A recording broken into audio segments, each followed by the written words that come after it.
Thank you, Chair, for your introduction. I am Robert Lowe, Director of the CRED's Decarbonisation of Heat Challenge, and I'm delighted to be taking part in the 2020 MIT Applied Energy Symposium.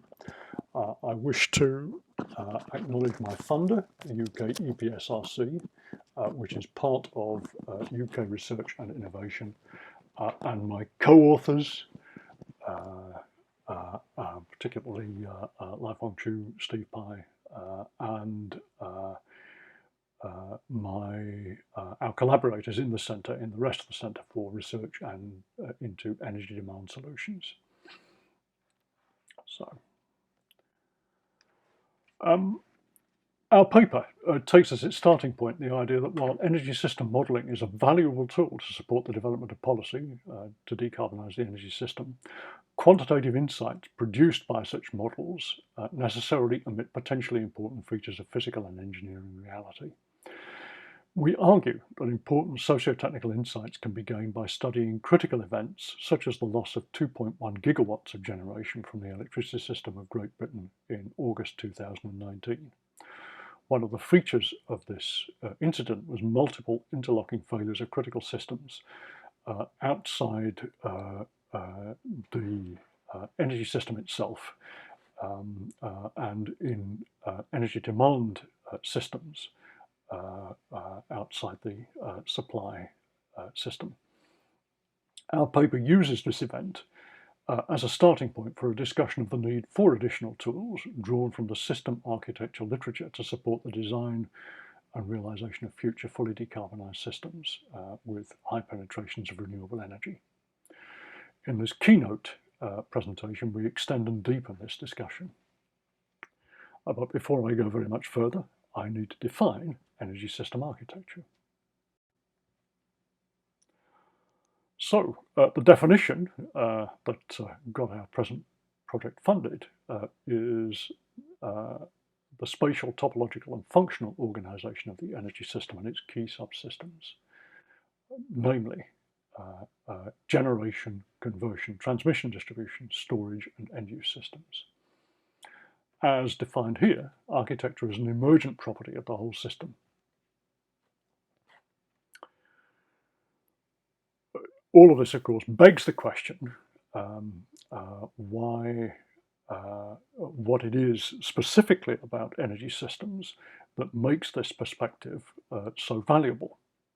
Why do we need energy system architecture in the first place? A partial answer to this is that energy system architecture, interacting with synergies and economies of scales, turns out to be a powerful model, a modifier of technology costs, a determinant of technology shares, and a constrainer and enabler of future directions of change. I want to begin to illustrate this with two examples around storage. The question I'm posing here is, where should we put the energy storage in the context of the objective of decoupling supply and demand for space heating in the buildings, in the UK building stock, over periods of several months. It turns out that the storage needed to do this is equivalent to something like 25 cubic metres of water per dwelling. And the question is, at what scale to deploy this storage and what will the cost be? The 3 points on this graph correspond roughly to water stores of 100 litres, 300 cubic metres, and just under 100,000 cubic metres. The data point for 100 litres on the left-hand side includes a rough estimate of the cost of space within a dwelling. Stores of this size are almost always housed inside the dwelling. And the objective, as I say, is to provide 25 cubic metres of dwelling one way or the other. If we do this with technology at the scale of individual 25 cubic metre stores, one per dwelling, the total cost, it turns out, will be of the order of £1 trillion. And this is infeasible in the context of a total budget, a total estimated cost for decarbonising the United Kingdom energy system of 1 to 2 trillion. It will consume the whole of that budget. But if we were instead to deploy storage in units of 100,000 cubic metres, the picture transforms. The cost reduces by 2 orders of magnitude, down to roughly £10 billion, which will fit comfortably within, which is entirely consistent with a 1 to 2 trillion programme for the whole transformation. The problem, of course, is that large, sensible heat storage is only feasible in the presence of heat networks, and at the present, only about 3% of UK buildings are connected to heat networks. This neatly illustrates the tension, the interaction between energy system architecture and the enablement and constraining of individual technologies. And this brings me on to my second example, which is how to provide 100 terawatts of storage, roughly 100 terawatts of energy storage, which will be needed to back up the whole of the energy system and enable it to run through periods of 30 years or so with a decoupling of demand and supply over the whole of that period.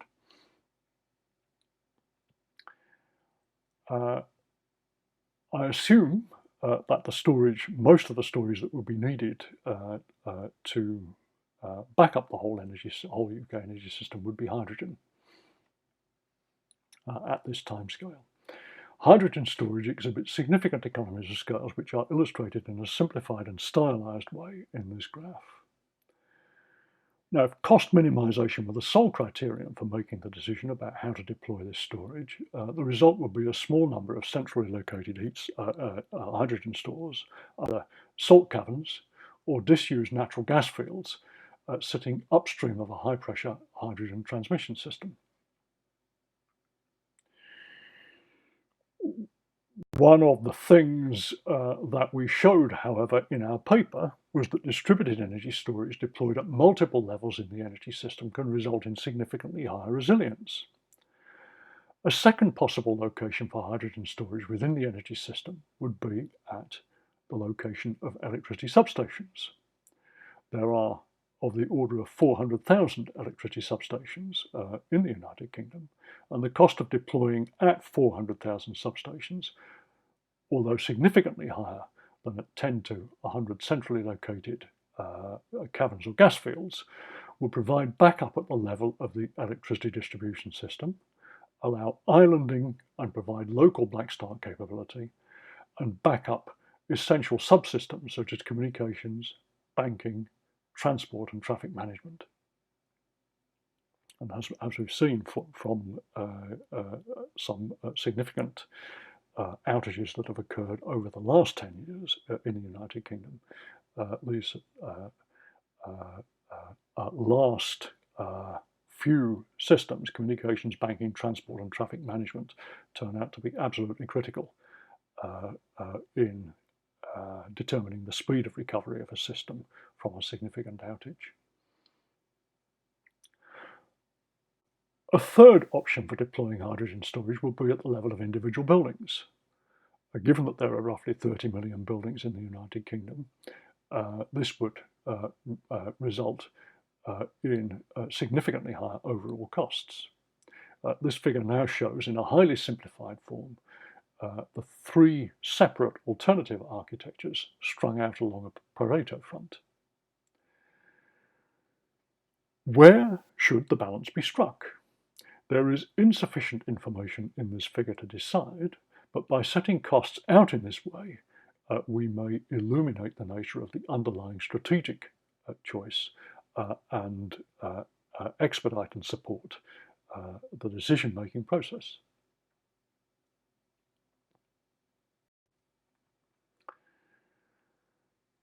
One of the issues we address in our paper is the importance of using energy system architecture to manage complexity.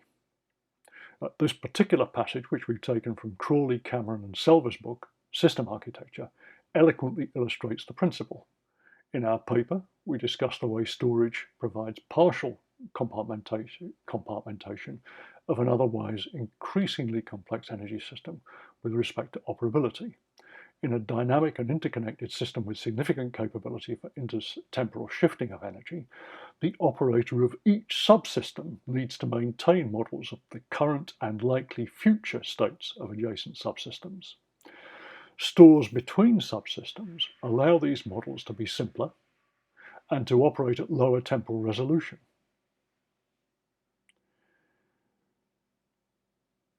The juxtaposition of energy with conventional engineering systems, however, must focus our attention on the fact that in energy systems there is no single architect, there is no single controlling mind.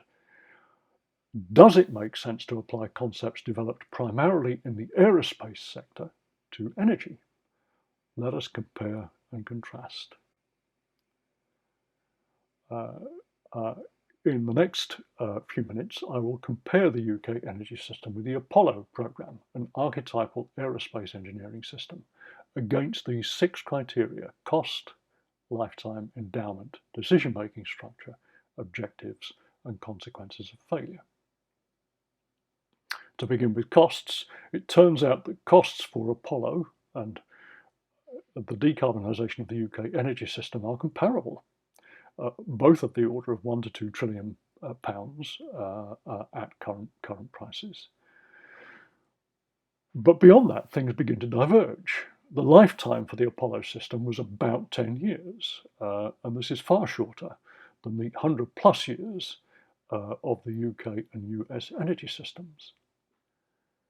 With respect to endowment, the designers of Apollo started with a clean slate. There was nothing.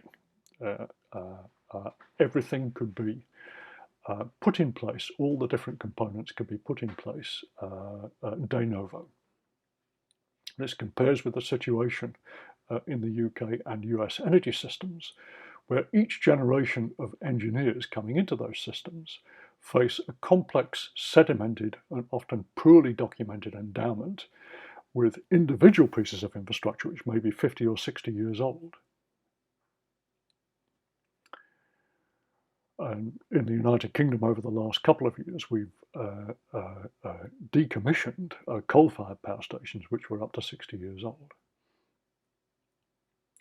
With respect to decision-making structure, in the Apollo program, we saw a centralized top-down decision-making structure, quasi-military in form, and this is radically different from the diverse, complex, polycentric structure that we see in the UK energy system.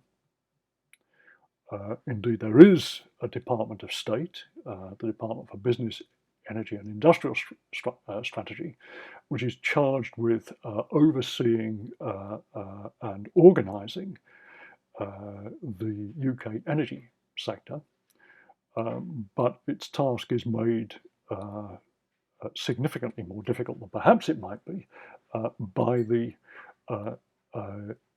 unfashionability of centralized top-down decision-making, top-down political decision-making in the world of 2020.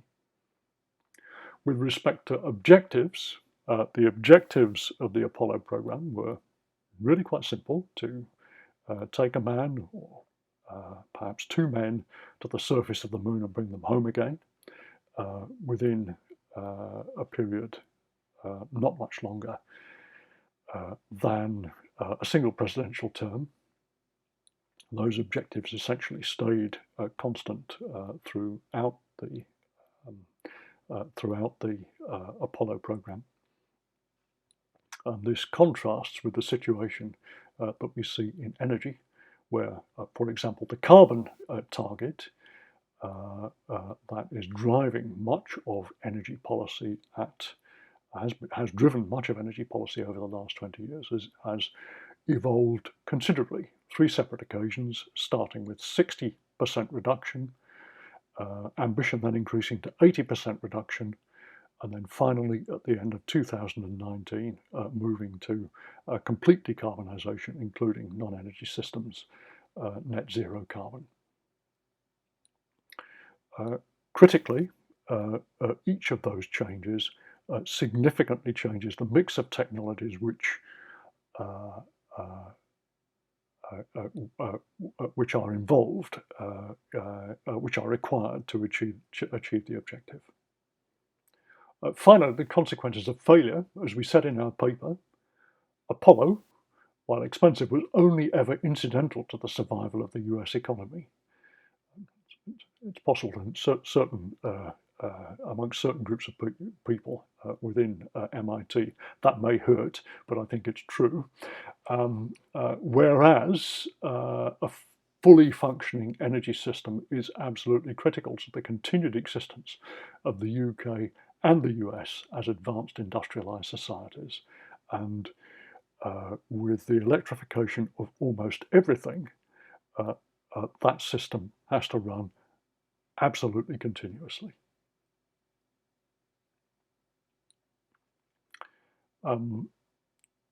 As I've said already, one of the main differences between energy systems and aerospace systems is the absence of a central architect, the absence of a controlling mind in the context of energy system decision making. What we have is multiple stakeholders, and a thoroughly decentralized decision-making process.